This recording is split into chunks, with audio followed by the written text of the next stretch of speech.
Bonjour, je suis Jean-Claude Angwalou, consultant en ressources humaines, coach professionnel et conférencier.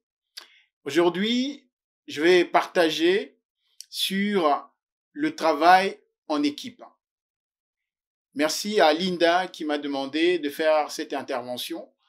Cette intervention s'adresse aux entrepreneurs ou aux chefs d'entreprise ou aux gens qui ont envie de travailler ensemble ou travailler en équipe. Il est très important de nos jours de savoir que seul on ne peut pas réussir. Il est très difficile pour un entrepreneur de travailler sur un projet du début à la fin tout seul.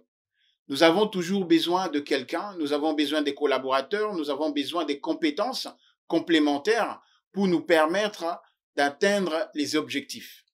Des fois, nous avons besoin de réunir nos ressources et nos compétences pour travailler sur un projet bien particulier. La formation d'une équipe est toujours très délicate puisque nous venons chacun avec son background, avec son passé, avec ses forces, avec ses faiblesses.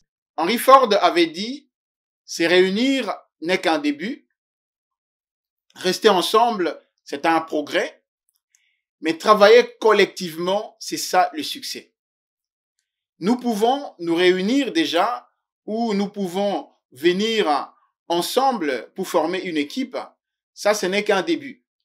Mais non, le fait de rester ensemble et continuer, c'est déjà un progrès. Mais non, le travail collectif qui va nous permettre d'atteindre les objectifs, c'est ça le succès. Avec l'évolution de la technique et de la technologie, il est très important maintenant que le travail en équipe se transforme en un travail collaboratif. C'est-à-dire que nous avons besoin des uns des autres, venir ensemble chacun avec ses compétences, avec ses ressources, afin de partager les connaissances, partager aussi nos expériences, afin de travailler pour atteindre certains objectifs que nous ne pouvions pas atteindre si nous étions tout seuls. Alors, pour la formation d'une équipe, Bruce Tuckman, en 1965, avait modélisé 5 étapes pour la formation d'une équipe. La première étape, c'est la constitution ou la formation de l'équipe. Dans cette première étape, chacun vient avec ses compétences, avec ses ambitions, avec ses intentions, avec son caractère, avec ses points forts et ses points faibles. Nous venons ensemble pour travailler. Nous sommes en train de définir des objectifs et nous voulons travailler pour atteindre un objectif. Ici, le travail en équipe en tant qu'entrepreneur, deux fois, nous sommes obligés de venir travailler avec les autres puisque nous voulons avoir un contrat pour lequel nous ne pouvons pas réussir à avoir le marché tout seul. Et pour cela, nous allons réussir à mettre nos ressources ensemble avec les compétences que nous avons, chacun avec ses expertises et ses expériences. Ensemble, nous allons constituer une équipe pour un projet bien particulier. Ici, quand nous parlons de travail en équipe, c'est pas un travail permanent. La constitution d'une équipe, c'est toujours un moment qui doit avoir un début, un développement et une fin. Nous avons un objectif, travailler sur un projet particulier.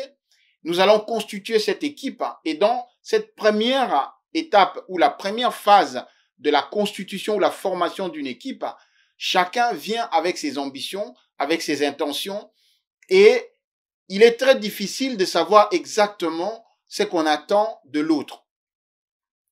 Et pendant cette période, c'est une période d'observation. Qu'est-ce que moi j'ai à apporter? Et on regarde aussi l'autre. Qu'est-ce que l'autre va apporter dans cette affaire?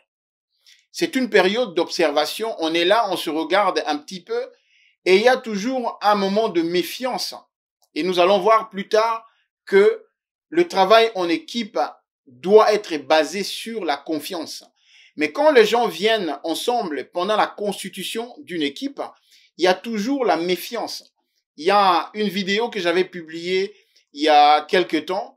C'était sur le leadership et la gestion des crises dans une coalition ou dans une équipe de travail. Je vais partager aussi le lien, vous pouvez trouver ça sur YouTube. La deuxième étape ou la deuxième phase de la formation d'une équipe, c'est la période de tempête ou la période des tensions. Dans cette période de tension, les conflits émergent. Chacun commence maintenant à dévoiler son caractère, son comportement, ses intentions, ses ambitions. La phase de tension est une phase assez délicate qui peut nous renvoyer encore au début. C'est une période où chacun de nous commence à démontrer ses intentions, à nous montrer aussi ses faiblesses, en même temps ses forces. Et en ce moment-là, on découvre les uns les autres quelles sont les intentions ou alors les mauvaises ou les bonnes intentions. Et nous pouvons aussi, des fois, ne pas comprendre la position de l'autre. On se pose des questions. Et pendant ce temps-là, il y a un gros risque maintenant de conflit et de manque de confiance entre les gens qui viennent pour se mettre ensemble. Donc, cela nécessite vraiment un leadership personnel et collectif pour la gestion de conflits qui émergent pendant cette phase de tension. Et pendant cette phase, il y a souvent des divergences par rapport aux moyens que nous allons mettre en place pour atteindre les objectifs. Nous voulons travailler sur un projet. Qui va apporter quoi? Qui va apporter les finances? Qui va apporter le côté matériel, la logistique, les relations et tout ça? Comment quantifier l'apport de chacun et savoir exactement équilibrer et pour savoir quel sera maintenant le retour en investissement par rapport à chacun, à l'apport de chacun. C'est lui qui va apporter ses relations, ses contacts, c'est lui qui va apporter des ressources financières, d'autres qui vont apporter des ressources humaines. Et donc, nous avons là plusieurs choses à gérer en même temps. Donc, c'est une période qu'il faut vraiment gérer avec beaucoup de délicatesse et ça demande beaucoup de sagesse et beaucoup d'intelligence. La troisième phase, c'est la phase de la normalisation. Ici, nous avons constitué une équipe et nous allons mettre maintenant les règles des bases qui vont nous permettre de pouvoir travailler ensemble. Nous allons faire la répartition des tâches et comment nous allons planifier notre travail et notre manière de travailler. Ici, nous avons commencé à avoir un certain degré de confiance les uns les autres et nous allons mettre ensemble notre agenda, notre planification pour que nous puissions atteindre les objectifs que nous nous sommes assignés. Ici, nous allons avoir la répartition des tâches pour chacun et chacun de nous va donner le meilleur de soi-même puisque nous sommes en confiance et nous sommes en train de travailler maintenant ensemble, collectivement, pour atteindre un objectif que nous nous sommes assignés. Il est très important de ne pas considérer que je suis en train de travailler plus que les autres, puisque quand nous venons ensemble pour constituer une équipe, nous avons chacun nos forces et nos faiblesses. Et c'est pour cela, quand nous venons ensemble, c'est pour constituer une force, puisque chacun de nous apporte sa part. Il y en a qui va apporter 40%, il y en a qui va apporter 20%, 10%, 15%, mais ne négligez pas l'apport de tout un chacun, puisque c'est ensemble qui fait un tout pour que nous puissions atteindre un objectif commun. La quatrième phase, c'est la phase de la production ou de la performance. Nous avons mis les moyens ensemble, les ressources financières, les ressources humaines, les matériels et tout ça. Nous avons commencé à travailler. Maintenant, il faut que nous soyons une équipe performante et qui va respecter les délais par rapport à nos assignements, par rapport à ce que nous nous sommes donnés comme objectif et le délai dans le temps et par rapport à la gestion aussi de la quantité de travail de chacun. Ici, nous avons déjà posé les fondements et nous avons atteint la vitesse de croisière. C'est la période où nous allons démontrer que nous sommes performants, nous sommes une équipe qui est capable d'atteindre les objectifs assignés.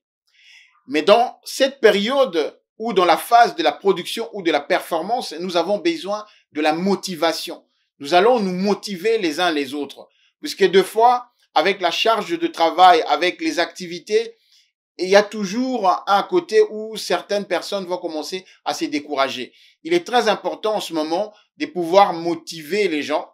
Il est très important que nous puissions savoir que quand nous travaillons en équipe, chacun de nous vient pour apporter quelque chose, il a un certain leadership par rapport à son expertise.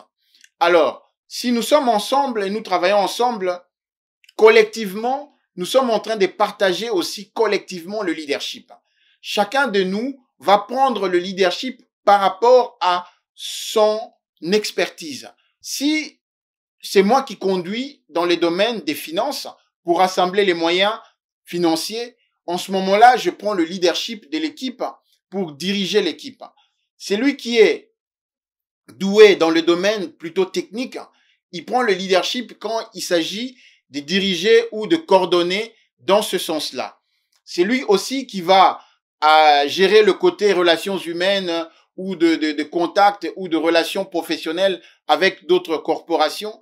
Celui-là aussi va prendre le leadership. Donc, ce n'est pas quelque chose où on va établir un chef, le chef qui va diriger les autres. Nous sommes là à égalité, nous sommes tous des entrepreneurs, nous venons ensemble pour réaliser un projet et chacun de nous apporte sa part et nous avons là un leadership collectif. Il est très important d'insister là-dessus puisque très souvent, quand les gens travaillent en équipe, il y en a toujours qui aiment bien se faire passer pour des boss et en ce moment-là, les autres seront frustrés. Ils vont peut-être sentir qu'ils sont moins engagés puisque ils ne trouvent pas leur place. Alors, pour éviter de frustrer les uns les autres et établir un climat de confiance et de travail, un esprit de corps, un esprit d'équipe, nous devons faire attention surtout sur ce domaine-là de leadership et qui conduit l'équipe et qui conduit à quel moment telle personne conduit l'équipe et pour avoir toujours un équilibre et aussi une sorte de balance de pouvoir et de force pour aider les uns les autres à faire confiance. La dernière étape ou la phase finale, c'est la dissolution de l'équipe. Nous avions au départ, pour former une équipe, nous avions un objectif commun à atteindre. Nous nous sommes mis ensemble avec nos compétences, avec nos problèmes, avec nos difficultés et tout ça. Nous avons réussi à nous surpasser pour nous mettre ensemble et de travailler. À la fin, quand tout est terminé, nous avons réussi à faire ce que nous avions commencé. L'équipe va être dissoute. Et en ce moment-là, chacun de nous va garder le souvenir de ce que nous avions passé ensemble, du temps et du moment que nous avons passé ensemble. Et très souvent, les alliances se nouent après la dissolution de l'équipe. Des personnes qui ont travaillé ensemble, qui avaient senti qu'il y avait une certaine synergie, une certaine cohésion, où le courant passait plus facilement entre eux, ils vont se reconstituer encore en équipe pour continuer encore à travailler sur d'autres projets. Alors, d'autres personnes qui vont passer une très mauvaise expérience, il est très probable que ces personnes-là reviennent encore à l'équipe ou reformer encore une autre équipe pour travailler avec les autres. Donc voilà là les 5 phases pour la constitution d'une équipe. Mais nous avons parlé de travailler ensemble, former une équipe pour travailler ensemble, apporter nos compétences, nos expertises pour atteindre un objectif commun. Mais la clé dans le travail en équipe, c'est la confiance. La confiance, c'est la clé qui est au-dessus de tout. Et quand nous parlons du travail en équipe, nous voyons 2 aspects. Il y a l'aspect équipe de travail, plus professionnel, et nous avons aussi l'aspect groupe social. Parce que quand nous venons ensemble, en parallèle, nous avons l'équipe de travail et socialement, nous allons nous rencontrer, nous allons discuter, nous allons parler d'autres choses en dehors du projet que nous avons ensemble professionnel. Et en ce moment-là, nous avons toujours ces 2 aspects qui sont là et qui doivent travailler ensemble. Donc, il y a plusieurs manières de travailler en équipe. Nous pouvons constituer une équipe qui est temporelle pour un projet bien défini. Nous pouvons aussi avoir une sorte de plateforme où chacun vient avec ses compétences et ensemble, nous pouvons nous choisir les uns les autres en fonction du besoin et de travailler. Et c'est souvent dans des corporations ici en Europe, la plupart des plateformes qui sont là, vous venez avec vos compétences que vous avez comme expérience et votre expertise, vous allez vous mettre à la disposition de cette plateforme. Et chaque fois qu'il y a un projet, il y a un coordonnateur qui va voir, bon, telle personne, X, Y, Z, ils ont les compétences complémentaires, donc ils peuvent travailler ensemble, donc ils vous contactent, ils vous demandent de constituer une équipe pour travailler sur un projet bien défini. C'est avec plaisir vraiment que j'ai passé ce moment avec vous. Merci Linda pour cette opportunité et j'espère que nous allons prochainement collaborer dans d'autres domaines. Merci. À bientôt.